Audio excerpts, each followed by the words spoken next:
Hello again. In this video, we're going to add a little bit of code to our budget data type in order to see what we can do with just a little bit of code. So the first thing you want to do if you want to add some code is you would get an example subclass for that data type. And you can click Get Package, which we call it an OmniClass package, and the system will generate the skeleton, which we'll put in our text editor for easier viewing. It'll generate the skeleton, which is just this part, and a whole lot of example subroutines that you can use or methods that you can use. Now, I will say I did cheat a little, and I already have one ready to go, so we don't have to save that into our repo. We can just make use of it. So the first thing we're going to do to make use of it is we're going to add an autocomplete field for the dependent.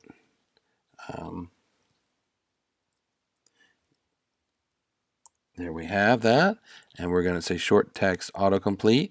The encrypted one is really handy when you want to encrypt data at rest. That also doesn't require any code, by the way, but we're here to do the dependent. So if we were spending money on a particular dependent. And we also want to have the vendor. That would be the person that we owe the money to. We're going to make that one a single select. And we'll say vendors, or vendor, sorry. And we'll go ahead and order those fields. Move that down maybe. That looks like a good order, as good as any, right? And now, I already did cheat and make a vendors table, as I think I mentioned, or maybe I mentioned in one of my various outtakes.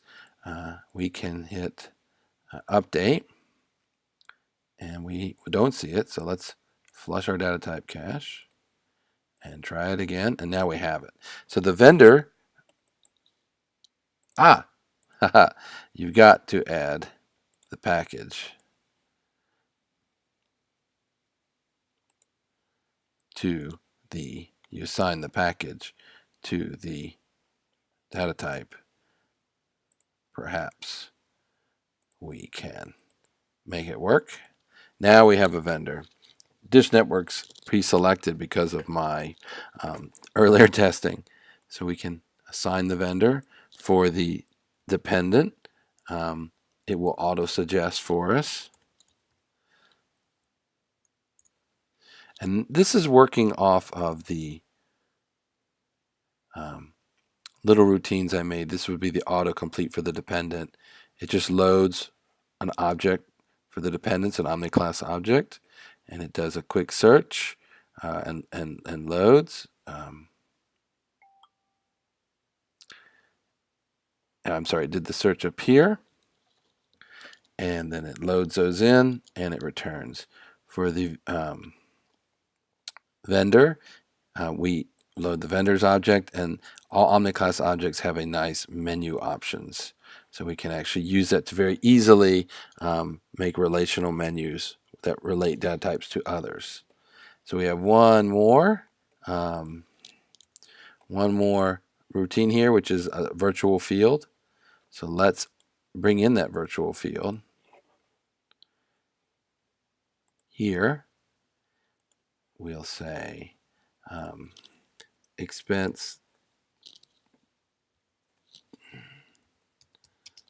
type, which is one we already have, but this one's going to be the virtual field, and we're going to give it a little bit different field name. So virtual fields don't have database tables. They represent subroutines. We will create that. We will put it at the bottom. Pardon me. Put it at the bottom of our list of fields.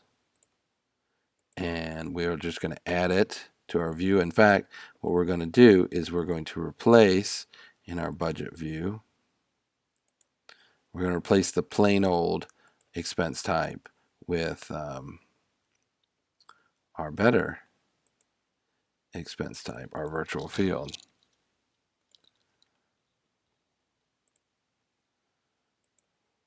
Now when you change the view, you have to reload the table. Or actually, yes, it's already cached in there, so let's reload. So now we have a styled view. We have red for luxury, green for essential, and we have an explanation. Sorry, I can't pronounce that. We have a bang if it's a long-term contract there. And that's done by going through the records and applying a little bit of logic to choose your class. We make a little data structure to style it, and we add the icon as we need. So sorry I struggled through that a little bit, but it's only the 100th take, so maybe we'll go with this. Thank you for watching, and if you have any questions, please send it to the contact form. I look forward to hearing from you. Thank you very much.